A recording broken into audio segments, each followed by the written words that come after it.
Informasi selanjutnya, Presiden ke-7 RI Joko Widodo menjadi pembicara di Bloomberg New Economy Forum di Singapura. Di hadapan pemimpin bisnis dan investor global, Jokowi menegaskan transformasi digital dan pembangunan infrastruktur jadi kunci kemajuan ekonomi Indonesia menuju era intelligent economy. Dalam pidatonya, Presiden Joko Widodo menyampaikan perjalanan transformasi ekonomi Indonesia selama 1 dekade. Pembangunan infrastruktur fisik dan digital menjadi fondasi utama pertumbuhan. Jokowi menjelaskan pembangunan infrastruktur mendorong bisnis dan startup tumbuh lebih cepat, serta membuka lapangan kerja baru di berbagai sektor.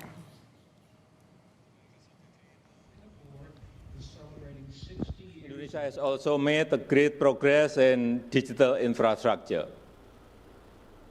building data centers, launching new satellites, expanding digital network, and improving connectivity across the nation.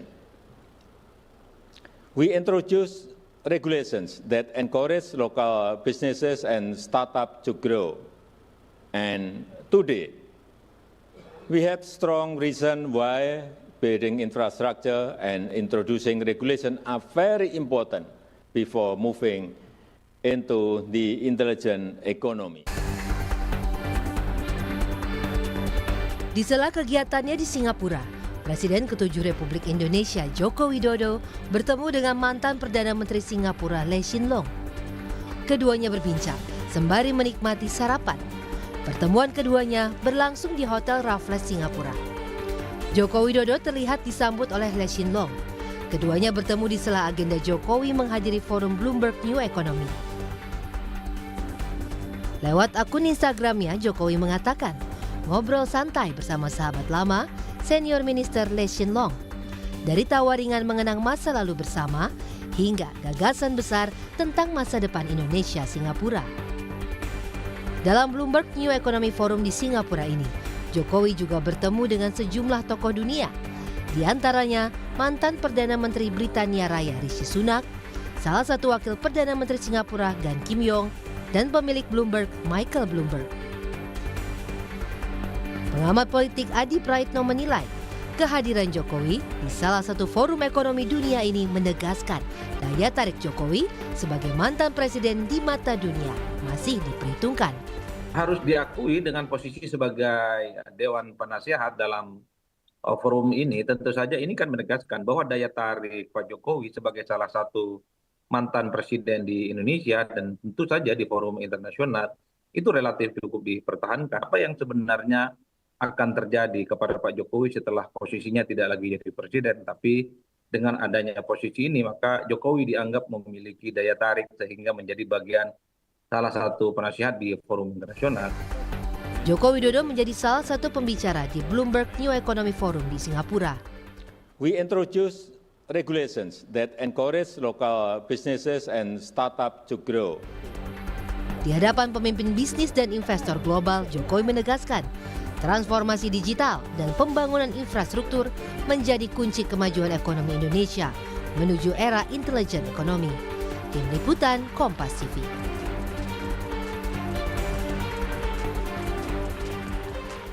Di hadapan pemimpin bisnis dan investor global, Jokowi menegaskan transformasi digital dan pembangunan infrastruktur jadi kunci kemajuan ekonomi Indonesia menuju era intelligent economy.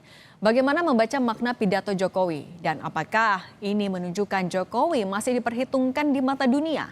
Kita bahas bersama pengamat politik sekaligus Direktur Eksekutif Carta Politika Yunarto Wijaya dan Valdo Maldini, politisi PSI. Selamat petang semua.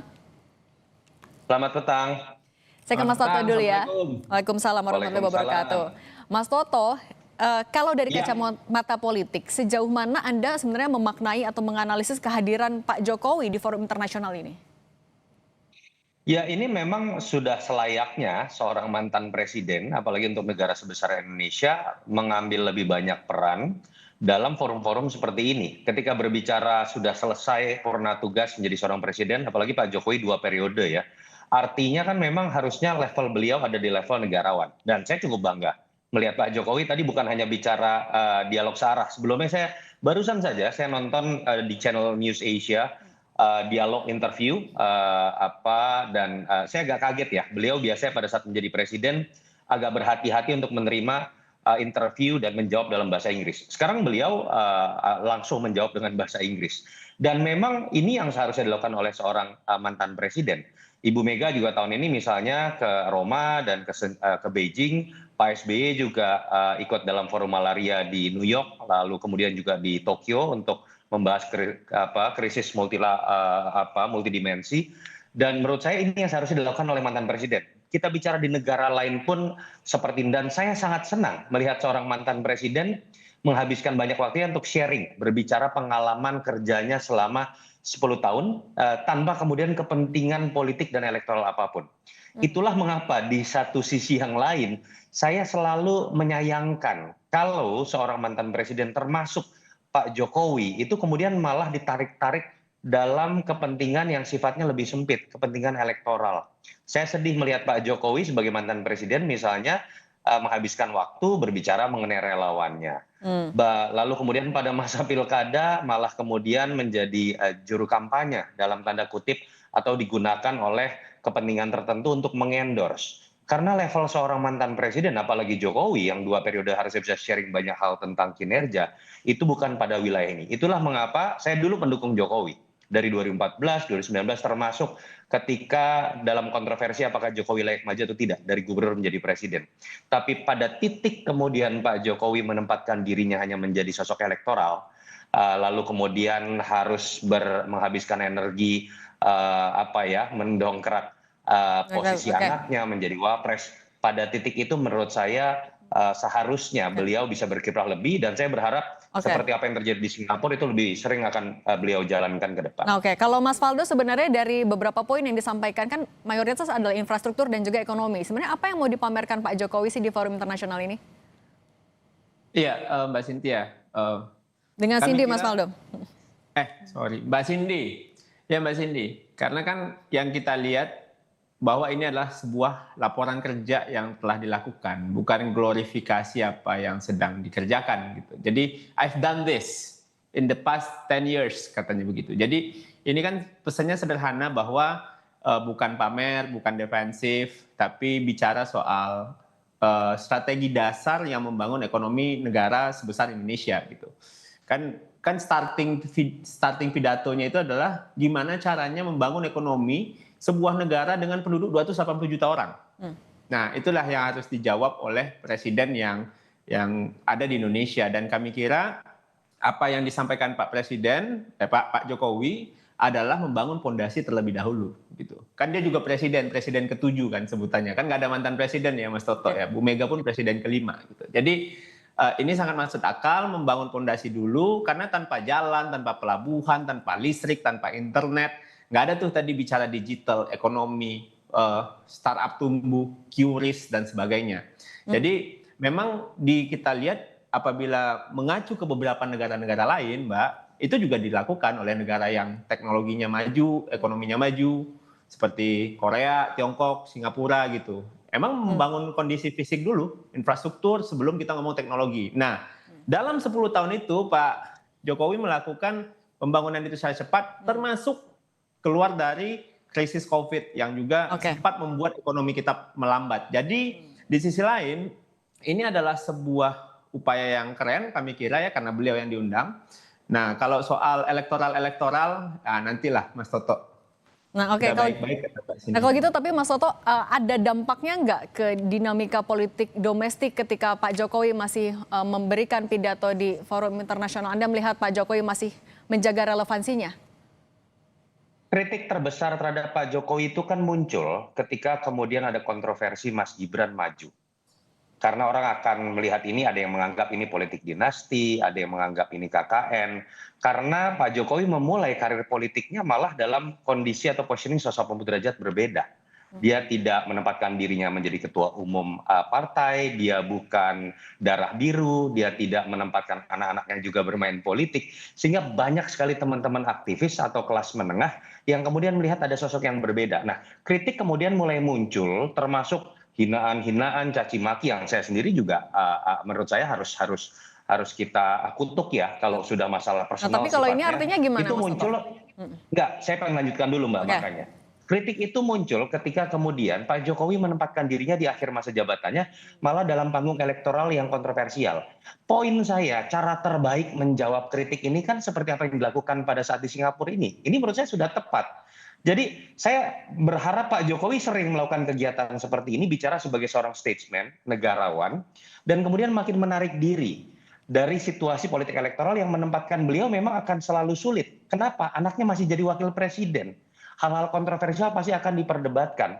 Ini statement saya bukan hanya sebagai pengamat ya, tapi dalam konteks dulu mendukung beliau dengan karir politiknya. Makanya saya selalu mengatakan jahatlah mereka yang ketika orang ingin pensiun dan bisa menyebarkan nilai-nilai dari apa yang jadi kepemimpinannya selama 10 tahun, tapi kemudian menarik-narik dirinya dalam politik elektoral. Karena itulah yang kemudian akan mendegradasi 10 tahun yang sudah dibangun oleh Jokowi sebagai seorang presiden. Kalau Mas Faldo juga melihat yang sama, ini bukan upaya Pak Jokowi menjaga sekedar jaga pamor saja? Iya, sebenarnya kalau saya melihat yang dikritik kepada Pak Jokowi itu justru di bagian terkuatnya, Mbak. Di bagian terkuatnya sebagai orang yang memang tumbuh sebagai petarung politik 5 kali pemilu, win strike 100%, dan beliau memang menjadikan politik ini adalah upaya yang beliau yakini untuk mempercepat pembangunan Republik ini. Bahkan beliau sampai jadi presiden. Jadi apabila kritik yang diajukan ke Pak Jokowi itu lebih ke kayak upayanya politik, langkah-langkah taktikal politik, justru disitulah Pak Jokowi. Pak Jokowi adalah orang yang tumbuh dalam setiap pertarungan dalam 5 kali pemilu terakhir deh sebelum Pak Prabowo jadi presiden. Beliau menang terus kok. Jadinya apabila itu menjadi kritikan bagi teman-teman, mungkin Mas Toto dan kawan-kawan yang lainnya, ya monggo aja. Tapi kan Pak Jokowi suka tidak suka kita pahami sebagai seorang yang memang tumbuh dalam ekosistem yang namanya pemilu. Nah, ketika yang dikaitkan pemilu dengan itu bukan hanya partai, tapi juga ada talentnya. ketika dikaitkan dengan kehadirannya di forum Bloomberg New Economy ini, Anda melihat ya memang tugasnya sebagai mantan kepala negara atau ada kaitannya juga dengan dinamika politik domestik? Kalau saya ngelihatnya dinamika politik domestik nggak serumit itu ya. Bagi saya sih yang dikritik sama netizen pertama, nggak datang sidang ijazah malah pidato di Singapura. Kan itu satu. Yang kedua dibilang oh ini pencitraan, bukan memaparkan. Padahal beliau adalah bagian dari Bloomberg board itu sendiri. Jadi memang yang sering dikritik juga belakangan nih. Nyambung nih Mbak Cindy. Yang dikritik soal infrastruktur WUS, apalagi bandara dan sebagainya, regulasi, hilirisasi. Justru itu adalah yang membuat Indonesia dilihat oleh dunia dan yang itu diceritakan Pak Jokowi di Singapura ini. Jadi ini kita sama Pak Jokowi ini sering dikritik di dalam negeri, tapi diapresiasi di luar negeri. Oke, Jadi nah, infrastruktur yang dianggap mercusuar, padahal itu fondasi ekonomi, digital itu dianggap sesuatu yang tidak berdampak, tapi itu syarat untuk ekonomi hari ini gitu. Nah, jadi orang kalau gitu Mas Toto, tapi kalau yang tadi disebutkan hal-hal yang dikritik justru kalau menurut Mas Faldo ini sebenarnya dipuji di luar negeri. Nah, apakah hal-hal ini sebenarnya akan bisa dimanfaatkan Pak Jokowi juga untuk membantah berbagai isu di dalam negeri juga? Yang jelas Mbak Faldo ini jangan kemudian menilai kritik ini secara monolitik ya, tidak juga gitu. Kritik terhadap Pak Jokowi itu sebenarnya menurut saya, kalau saya pribadi misalnya, saya mengapresiasi kehadiran Pak Jokowi dalam forum internasional. Malah saya dari awal menginginkan seorang Jokowi ini pensiun seperti ini. Bukan diojok-ojok memajukan anaknya jadi cawapres atau kemudian wapres, bukan kemudian diojok-ojok kemudian menjadi anggota partai, tiba-tiba setelah pensiun diajak untuk masuk partai, itu yang malah mendegradasikan dirinya. Sepakat Pak Jokowi itu menjadi besar karena pemilu, tetapi kalau kita bicara nilai, jangan dilihat elektoral loh Valdo. Pak Jokowi itu nilai yang tidak bisa dibantah tadinya adalah dia contoh meritokratis. Dia tidak darah biru, dia tidak ketua umum partai, dia bukan anak-anak siapa-siapa seperti Gibran atau Kaisang, dan kemudian karena prestasinya dari wali kota, dia kemudian bisa jadi presiden. Titik itu yang menurut saya berbeda sudut pandangnya seperti yang tadi Valdo jawab. Jadi saya sangat senang Pak Jokowi menghabiskan waktu, mau habisin dari Singapura, mau ke Eropa, ke Amerika Serikat, karena seharusnya itulah tugas dari seorang mantan presiden, berbagi tentang pengalaman kerjanya, bukan ngurusin relawannya, apalagi kemudian tiba-tiba malah masuk ke dalam partai yang seharusnya itu sudah lewat Oke. masa Nah, kalau politik gitu- karena dia adalah seorang Nah negarawan. kalau gitu Mas Faldo, tapi bagaimana Anda melihat dampak dari pidato yang disampaikan Pak Jokowi jika dikaitkan dengan kepentingan dalam negeri juga? Singkat saja Mas Faldo. Iya, yang pasti kita itu kan kalau bicara kritik ya, ini mungkin harus lanjut lagi Mas Toto nih. Tapi intinya ini bukan sesuatu yang sinism lah ya. Nah yang jelas dari pidato itu kami lihat itu bukan drama ya, tapi itu adalah refleksi kebijakan Mbak. Policy reflection lah yang dilakukan oleh Pak Jokowi. Dan saya kira betul bangsa ini butuh banyak percakapan yang rasional seperti apa yang disampaikan oleh Pak Jokowi. Jadi mending kita bahas apa yang sudah dibangun, apa yang sudah dikerjakan, dan itu menjadi inspirasi bagi orang-orang di luar negeri. Nah, sementara memang banyak kritikan terhadap Pak Jokowi, termasuk yang dari Mas Toto dan kawan-kawan terkait upaya dan langkah politik Pak Jokowi, ya kita jangan sampai juga menghakimi Pak Jokowi dengan standar yang kita miliki gitu loh. Karena Pak Jokowi memang manusia politik yang tumbuh dalam pemilu, bisa jadi dia tidak bergabung dengan partainya sebelumnya ya nggak masalah, tapi beliau punya kebebasan untuk itu. Kira-kira itu. Segala sesuatu yang jangan dikaitkan secara elektoral, itu aja Valdo. Kita sedang berbicara mengenai nilai yang harusnya disebar oleh seorang mantan presiden dan jangan rendahkan beliau hanya selalu bicara konstelasi elektoral. Oh tidak soal elektoral saja, tapi tentang Anda selalu kaitkan dengan beliau elektoral dan pemilu. Saya tidak membangun berbicara itu. langkah politiknya dan juga itu di luar partainya sebelumnya, paling gitu. Itu Anda bicara elektoral lagi, kita bicara nilai. Oke, kalau gitu. Mas Faldo Maldini, politisi PSI, dan Mas Yunarto Wijaya, Direktur Eksekutif Carta Politika, terima kasih sudah berbagi pandangan di Kompas Petang. Sehat selalu semuanya.